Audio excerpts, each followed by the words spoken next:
Yadamase Samutran ya febra so say yedi nkomo anadwo nkomo ebedie no afọ mensa na hene na se finance minister onyanfo Mohammed Amin Adam na so modetudwa wo kire se o mensi kasam no bibia di adanse se epeja konanim MPP aban na hye ne mapa ma ne ma kosede se ko na bra no ni sentrofo atwe nkomo no onda tudwa akire mu se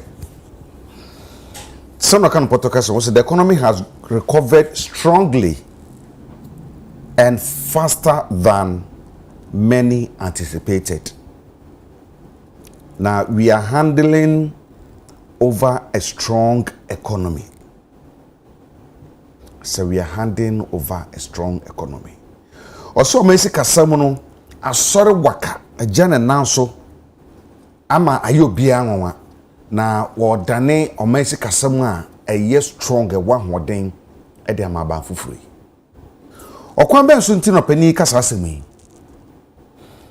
so in reality no economy no eye strong said ye ka no ana say eye de ayen ye de adwene ene yesusuye e ka ne bi ene wa hayi anoje ye bedi nkomo esanse asemuhia yebo nwode se sabetumi aka abenfu mu esikasemu abenfu a ewosu apo ahudunum ne na makasa afa ho na nsana no William Sangmo eka MPP communication team no ho ono na wabeka mensa endi sana musinu no enya mai enti yebahase na se endi si ne ba na ye na troso enya abenfu no nso bia na ye ne wo mo akasa William Kwaba mejiso bibia boko ya sorry ayewa ho de a mabetu aha me ho se bibia koyide na jese nyame ode acheye asi da se papa na wo mra na nadwi na mo se economy ni strong economy echensenia no bi asusu no enti mo hand over a strong economy to the incoming administration.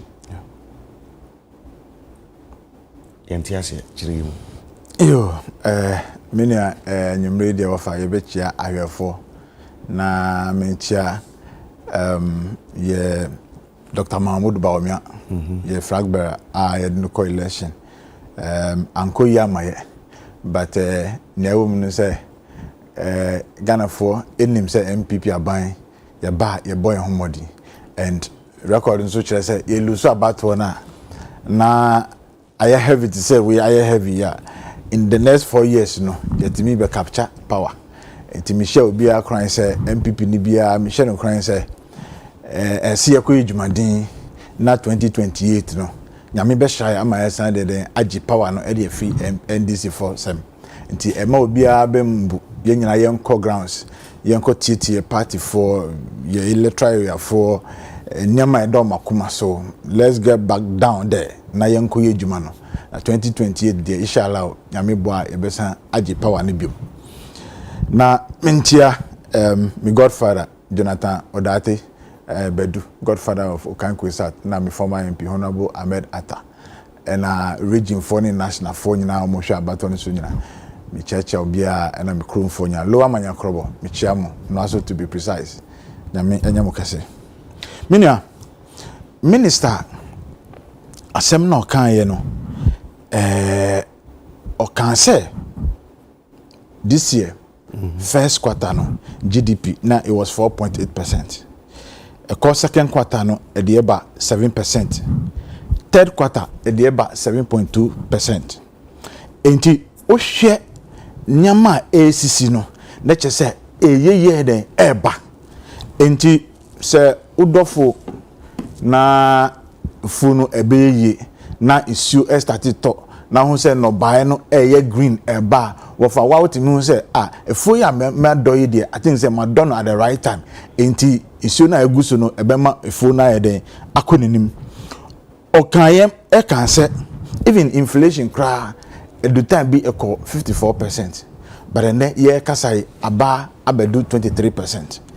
These are indications are actually say niama no as koyie ana say niama esisa eden ediba na wafa amamu no eye se nneɛma odi begum ana nneɛma obeye enti economy no grow no yenya enum so say ono anso kai say yes na ye friends stock no and say reserves no in 2016 nya ye betu ye no average loan which is about 3.4% no opa kire say enne no ye number 6.3%. Enti it means say aban no bon homodin. It means say nyama eyeye e de ba. Enti o de compare emre bi na atwam na let's say ampa nyama eyeye ba. Eno ntina na o kan say a man confidence and amambo nso ye nyina nim say nyama dane a nyama sisa wa wotimi hu say ampa nyama se na ekọ no ebeko yiye. Sikasam ne ye ka mentwa no. Yeah.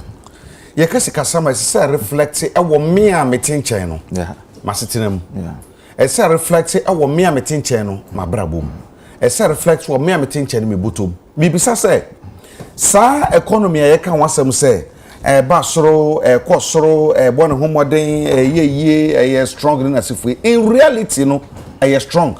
It sounds say say na niam abote ne say na tia no ensesan sika no so say na say ba ye botom say na tie mini Ghana for ehunu ni say de okani ofa nia okano yes no kra but eno na ka chin say o say sabi odofu kra enye ene a odofu na onya nombae ana say onya o start say de odidi obo high phone na oye no edu time kra ebro no kra otimi ko bobu say wo another farmer ho ana say another community because onim say mesume dua bro no bi ntibe den ebeso eno hwe ne die na obetimi aka say okay me hwe say na ebro yi ekoyi ebia ne ye bedi ene ne ye ni bia yetimi ko hwe so akoka say me nua mam ebro kotoko baako ana mienu na me mfa hwe me fiefo na me die no eba na me die den e de abrao enti niaman there even in you are kasa pakra wa brabom na say o start a business sometimes you know and say o start a business and now start the edidi and now ko to car kese and now ko sit down kese o make sure say aduma no and say business now ye no obe jani nine so as an can say oh ebia me ko pe we luxury kakra aye den abeka ho so it does not mean say we are not saying say Ghana for no that's not what the minister is saying but see nyama oditutu kwam any ohwe figures na nyama bensa how they tutu kwam say na ka che say even ohwe even saying ohwe your debt kra no are reduced by 46%. The debt saying external debt yeah so ye kaswati they say ye ka ye die nyina is over almost 800 billion Ghana cedis ade ne nam 6 ne nam 500 bibi ne nam 400 ko 500 ko 6 ko 700 ko 800 something no and na swati no and na swati e dia say swati e dia about 7 at about 761 billion. So, say idea no nam 600 and something. Yeah. If I started from 400, said American Kenya. And now I could do 800 and something billion. Yeah. And now about 700 and something. 700 and you say I'm a sucker on the bay. And a money master Sambaisa. No, I no. Oh, say even the election. Obe ready budget. Okay, say oh, this is a for BI then. Because of full say.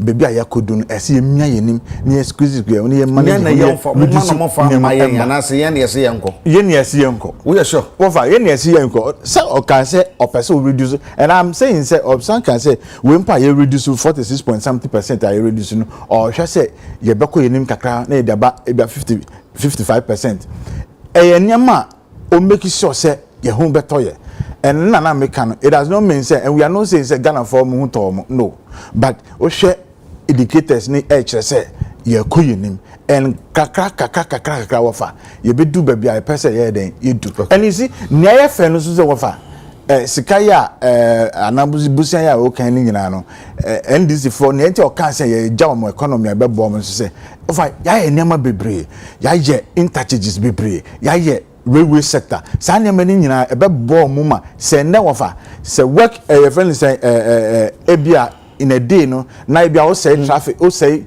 be 4 hours or traffic mo man hour be at 20 hours now say 4 hours aka 16 but say road ni here na a railway sector is here it means say sa nyama ni be reduce so it means say railway sector train do send na work Ghana ha betumi dey say e bo aka say train fi nkran eko takrade train if nkran eko ha train fi nkran eko ha what for pokwase nsamu kwan so na say okay me fa acha ka ba then traffic was so nya sanketwa but say interchange ya bie kwan no e do 3 lane 5 lane 6 lane na ya kan wase do ye ho no ya bie ekokosia no na akwa afia akwa is the same dada no a enti traffic was akwan no so no traffic it is interchange ni ya kasa no na be sisa economy na na de we wofa another na make you say yen kan say ene ya bibia ya den preocupa bibia ya fine and say now kan say ofanko friends ekwan no to do blow no mo wa wonim say ekwan no ye biem fi ha no ekwan so de otimi kan say me ni nyina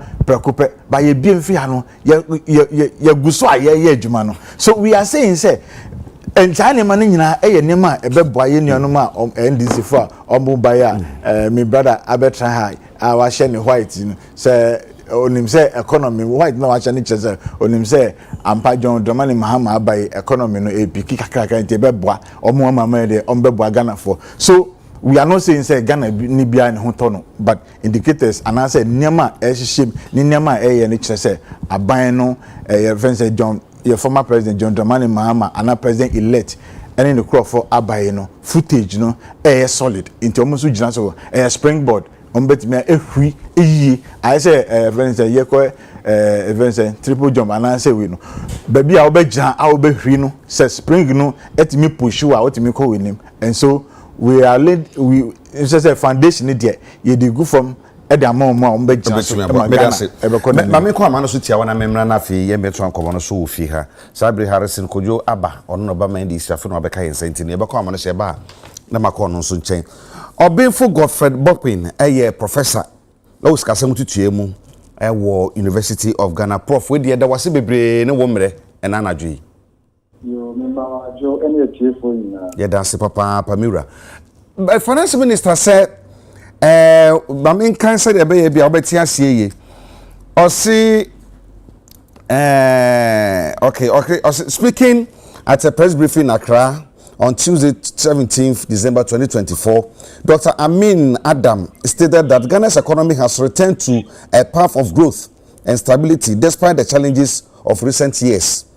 The economy, as he said, unquote, the economy has recovered strongly and faster than many anticipated. We are handing over a strong economy. Economy womi a strong economy and abayi edane ediama abafu frebe. Well, strong is too strong a word to use. Of course, on one breath, we can associate with the position of the Ministry of Finance. And that is not different from the position we had assumed even before the election. Our economic recovery now, we can say the worst moments are over. We have seen recovery trickling in, but we have not moved the economy to pre-pandemic level on a broad-based macroeconomic factors. Let me put it that way. So, the broadening of the recovery now is limited. And that's why I'm saying that I will not choose the word we are leaving the economy we are leaving a strong economy for the next government. But we can say the economy is not in a worst case scenario. Where we are is something similar to where we were in 2016. And it's amazing how things play out in one way or the other. Hello? Yeah, me pacho was super. Okay, 2016 election. Ghana was nearing the end of energy sector crisis, which peaked from 2012 to 2015. And that energy sector crisis, yes, it affected businesses. and the real sector of the economy. Social manufacturing, industry, and even when you look at overall GDP growth, 2014, 2015, 2016, but by the end of 2016, election, we were under IMF program, and we had seen some progress also being made as of the IMF program, which started from April 3rd, 2015, running to, it was supposed to have ended somewhere April 2018, but it was extended for 1 year to April 2019. But of course, external factors and all of that are a bit different now. So what we can say is that we have made some progress, but a lot remains to be done. So the government can say that, yes, we are handing over an economy to the incoming administration that is not in a worst case scenario compared to where we were, let's say, in 2021, 2022, at the height of the crisis, where in 2022, the cedi depreciated by more than 45% and all of that. So we have made some progress. We can't also say that we have turned the corner totally. If we were to use that word, then we can say we have turned the corner, but there are several corners to be turned. Okay. So that is how we put it. Okay. But when it comes to GDP growth, of course, the evidence is there. But even if you look at the GDP growth forecast from the IMF from now to 2029, averaging 4.8 or 5% is still below pre-pandemic growth rate of 6.5 or 6.9% between 2017 and 2019. Even with that pre-pandemic growth, it was not our optimal growth. So there's still a lot that we have to do. But my advice to the incoming administration will also be that let's not create the impression that the situation is also worse than what it is actually. Because if you look at the data, you cannot affirm the position that is that bad. Okay, so we've made some progress. If you look at exchange rate stability, of course, it's not where we are supposed to be. If you look at inflation, it's been around 23% or so. November inflation 23% from 54.1% and all of that. Of course, one would have expected that inflation should have trended down much faster than what it is. But the problem is Bank of Ghana. And the goal for reserve and all of that they were doing, they had injected a lot of cedis into the economy and all of that. So we need to look at it from that point. But then when you look at other factors, like monetary policy rate, if you see where it is 27%, even Bank of Ghana Monetary Policy Committee, when they met a couple of weeks ago, they were unwilling to reduce the policy rate. Okay.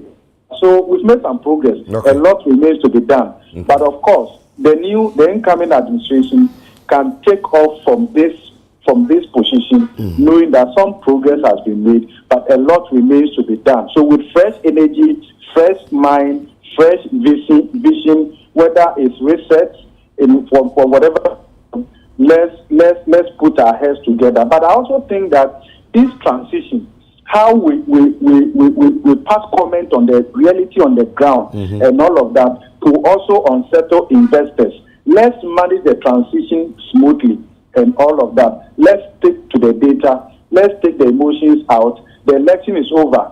We are not in a campaign mood. Let's research. The research will also be informed by our comments and how we open up to one another.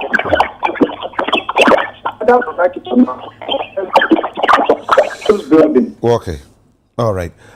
Prof, we dey na kai pese di komo kwa chiri pa na ye hwe ka ye de se ye hya sese ye tua ye ka ye de a eno ebema economy no akosen ebema isikasam no rate a ye kose ye kokọ ye nim se betumi ye 7.2 se de minister no eka no ye betumi akwana se besan ye chi nam so ade ankrofo network yi we are twokre de betifo ne ya hwefo ya masumu a enti ade nbesia ye nyabre a ye ne prof bedi komo na kwa chiri papa Harrison Kojo aba nso aba man di sikwajo the finance minister ekani say omu just strong economy e dey amamo ene ye ne doctor adwun ko prof de nkomo sisi amana kire say so can stronger you to me can say strong dey e baka say bia we've turned the corner but we've not turned the corner totally until to me can say e strong until mo so na mo ba so that mo so mo hunu no eja komna yeah. Mami mfa kwenye na mencha wone wahefo. ni obi a wagye ne page on my kakra ni obi a wagye bra asabi ohwe fa social media nne ya nwumbre bi a sabi ma san adi MPP for ho ya papa adai me die mo ho ya pa especially sabi professor na wode no to ahomanu zezi a ono o kasa no na madi no ho ya in a way say trying to paint a picture say we are trying to create impression say the omode ma ye no na enye na mmom he is cautioning us not to create an impression say economy na omo hand over the ma ye no enya ade a asai kra na mmom eye ewa afan bi say betuma ka say ni nyina anye but the fact of the matter is say and when I call election now actually almost say the election is about the economy. They never understood it. No one tells you. By that come now, there is one thing we must know. Say MPP for. I imagine say responsibility. FN responsibility. Enya ade on media to muda. They will never accept fault. Take responsibility. Know that this is a problem and solve it. Never. Omolenye. Say nso asabi Ghana for atu abatian. Anke wasi wunu look, just look at the margin, just look at the vote gap. Anke wasi wutana. Now we're having a so bad reflection on what we have caused on the ordinary Ghanaian. When yes sir, eja komna. Wo sa e de dwane ahantan kase. Sabi economy na wo jaya de ama ye na nye economy atete apansan kra. Na mbo may criticize impression. Anka economy na ya eja komna Ghana fa to abatian. Asa enne eye hyehyeye ena ban ye. Ena ban na hunu se bebi a medro ni no me come anim 7.2% a economy no na grow because so tie Professor Bob Yasemo kan ya o say at certain 2016 2017 year no IMF and World Bank e di kan that say 2017 no economy no be grow enti o mo di kan enti e grow ye no na ade na e wo hot e bibia yi nim dada enti ne sana we so ko no e jakom na o kan de mate was perfectly wo de wo kra de wo ni problem de jakom na but the MPP has no moral right to stand at any place to tell us they are handing over a good economy to us. Identity. Now who cause them? Cause who? Cause what? Now who cause them? Why not mess up economy no? And also why you human economy ni economy. Also say yes who mess the economy up? What's the now is this the best? Is this the best thing we hand over to them? Compare what they are handing over to us today to what we handed over to them in December 2016. Let's compare. See, economy now you handing over to Omo in 2016. No?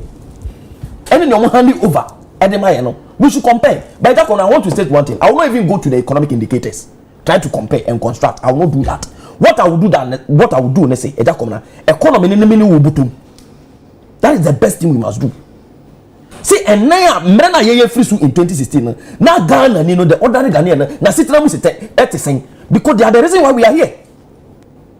And your economic professors never hear name. It is the ordinary Ghanaian who hear YouTube, you know, and only again. The person who cast the ballot will be our vote. The reason why the person voted against the MPP. And your non casano the not sitting them. And that is what we should be looking at. So that on 2016. That's a Nipana asitram. And then Nipana asitram in 2016 compared to today is worse than what happened in 2016. And then you are telling us, say, we are handing over a good economy to us, Amasa. Yeah, for the say, now some more kind of say strong economy, no kind of what in any engineer. Yen in any COVID near Russia and some we buy in the can we are singing arm or music as some trappy said, yeah, I buy move for canabribiano. And to your more year no actually say, near Messi, near Messi, near Messi, the Marabesi said to baby, and son again and you know to me so I feel near me as I say, dear, may yason faso. And I say, I'll fretty or be butum. And you know, so why you be a man doing purpose, so I can so just stronger economy and mawa. And your man, they are not the one to determine whether your master's son is in your master's son. It is to the ordinary Ghanaian that need to decide. And can your master's ordinary Ghanaian who's in your master's son or what? It is their own mess that have brought them here. And the best thing they need to do is they need to keep quiet and make sure say accept say they have messed up the economy. I said be almost a messed economy. The sort of picture almost painting. Now yet to say they have left a better economy. Nembom ye ne aba ne abe messing up will never wash. Okay, me that say. It will never wash. In a way, say, ya sitremu, and a Ghana for her, and ya talk about. And they say, I talk about Tiawa, but over morning, my member will is William Ebrenabre, my member be 2 minutes. Na yenshe. Si say ya de amanonika. External debt is a kuchia. Si a chance say ye chia, I think say been be mature 2025 ye. I see 2026 2025 2026 I see 2 year. Yes, statistics could yes as kana. Economy na ye can say a year strong no. E be ko say strong. Minia anase sank ye tua ne na a anka economy bibia we anka ho ka anka enko fam chense. Na minia enunti na sabi okoji loan wo bank kra bank to be mo bia 1 month 2 months bi. Obe start 2 kra 1 month and 2 months bi fame and some months start 2. It means that by then no business bi a opeso ye no was started. Iti when your foundation kakra obey me ade ebetua eno na bank na ma that briefing space no say 1 month or 2 bi answer be crowd me negotiate yi na omo share the volume of scanner ejere bi omo 3 months and 4 months and a date bi all the best started. And basically that is what it is. And a buying na year running is about oko jessica you put into it just to make sure say I say business or running or a manufacturing company you go in for a loan. Now, all they procure equipment and as machines. Obetimi ande ebe boa ebe ma say production ye 2 in a day. Okojibusia o make sure say production be there ebe ko 4. And basically that's what the minister is saying. Say looking at nyama ACC it means say ye betimi ande ye hu be high emle na urban because ben ACC a ye betumi gina so akasa what can be about interchange. What can be about rail line.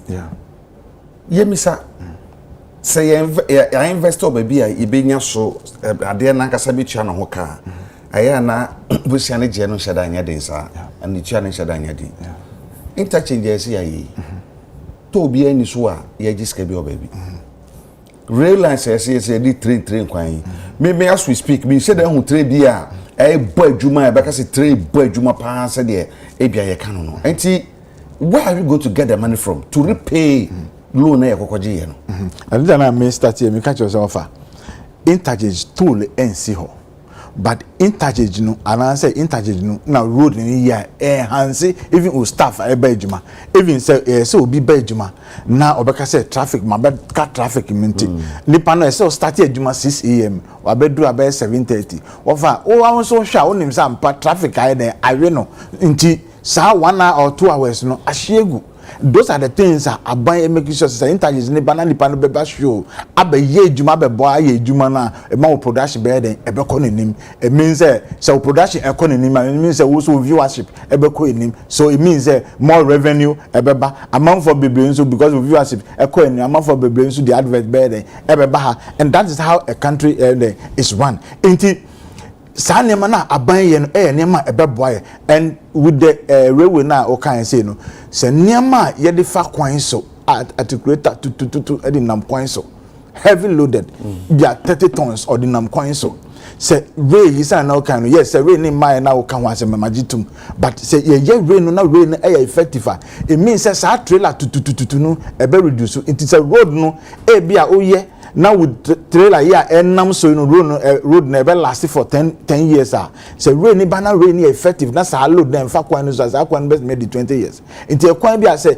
in 20 years na can say yes sa kwan no 2 or 3 times it means obey no once so it means there will be more into your reserve and I say sika bebre bra be kan aban ho into that is the essence and I say essence of road ni interchange railways no just to make sure say expenditure echo into construction no e be reduce because say road no pressure was so and through 10 years in cry you have to go and reconstruct it again so it means say kwan yanka bia oye na nka say di bia 15-20 years no sa kwan no 5-6 years no asai so ko back bio it means say once o foundation no because baby o ko jiska no we bia o tua we ya na road no esan say it means say o ko jibusia o san di be the same road but saka sa road no pressure ni so na last for 20 years it means say sa sika no onya back a obetimi da ko ya another road another time me tie wa wasama o kan ya na me dina so de bisa o say would you say nyama mi no ade ye hwe so we say eno bibi bitumi gina so akasa o man se kasa mo ekoyia ɛyɛ adwuma mpa ɛbɛyɛ adwuma animanimu ya esanse ba ko eta kapa yɛ se Tamampakadan road tapsa pe dia okay Tamampakadan road sa Tamampakadan rail line no how soon ebe start ya adwuma ama yenya so mfaso edekotua bi se akwaje ye ne ka na akwan na articulators akasa faso se dia okay no atumi aide how soon and sa rail line ebe sha se aye adwuma afa de amade akose dia okay offer me no ti aye nim se omo try rail no and yinyina nim se rail dia oye no interest oye ana odi adwuma because I know a long term and lasting for a very long time say a best say 20 years I really know it would just maintenance now a bit me debate 40-50 years enti eno no o the capital ko she ho no ma o timinya ehun faso ebeboa other part of the economy and other sectors enti wofa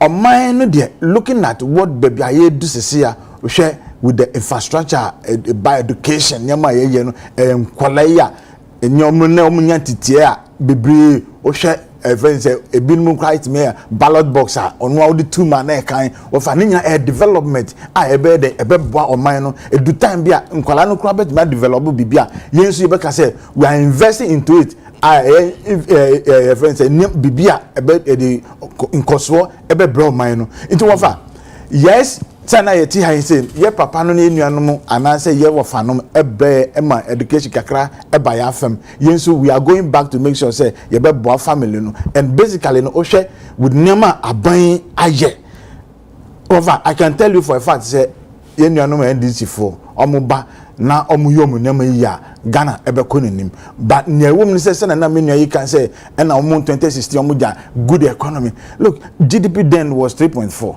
and then we are talking about 6.3 we also say oh dear 2016 yes in year and nothing na professor ni kan say you see wafa say wafa you see economy ni there wa say unim say ade ni ye na wo ka say enyo se obi wo boagra ana wo bibi odi ba hye nkura nipa no ma enu even say advice na odi mo ha so ka say o na nye obi wo boagra no sika kukura so ba invest wo ha kojo mo as a government amona fe na mo ba economy mumu hunu ni say finance minister say a strong economy and am hand over e de amamo mumu hunu say a strong a stronger a strongest a weak weak and I say weakest eja komna we dey asma me kana say 2016 no be kan ya jai bibi e de to ho ma mo futuo bi to say stabilization fund na sika dodo bi wo ya jai bibi to ho ma mo to say the heritage fund na sika bi wo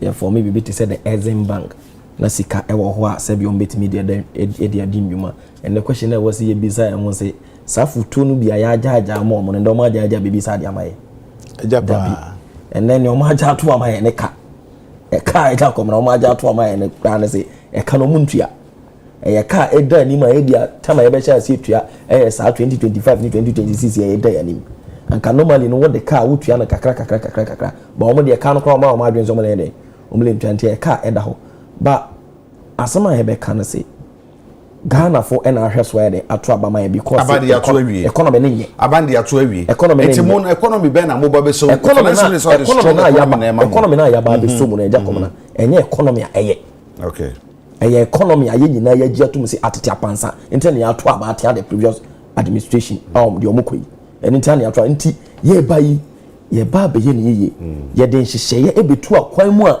sabi ebema economy na ye den asoda gina nan so I don't know if I've been listening to John Domani Mahama the several interviews after the elections he has been putting measures in place as sabi yeba sometimes enano haya kwa kan say the some of the decisions may be even harsh but end up the recovery of the economy nti e was ye nyina ye gitum ni follow ni etimi ye na Ghana economy ne be den ebegina medase den ko twetwe nyina be si wa ha nanka time woman ke cancel me bri na so eno se mo amon amukwa na mo ja 6.2 reserve no ye ja 8.3 Harrison kujo 8.3 reserve eba my NDC bango Ghana klaboka William Sango eba de ma MPP ye ka economy a ye nyina ye wa ha I was grandam say be enter be wonta enti say strong say strong ye be jama omo nkrata so no ɛne yɛbɛkenkan ne yɛde atoto ho ahwɛ saa nye bia in reality no ɛyɛ saa neti ana